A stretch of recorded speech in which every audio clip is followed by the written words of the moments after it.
Today's flight was meant to test the AtomRC Penguin in real winter conditions.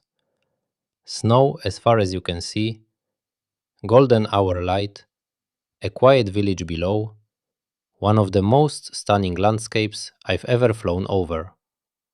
Sit back and enjoy the flight. Everything is pure white, until one dark shape breaks the silence.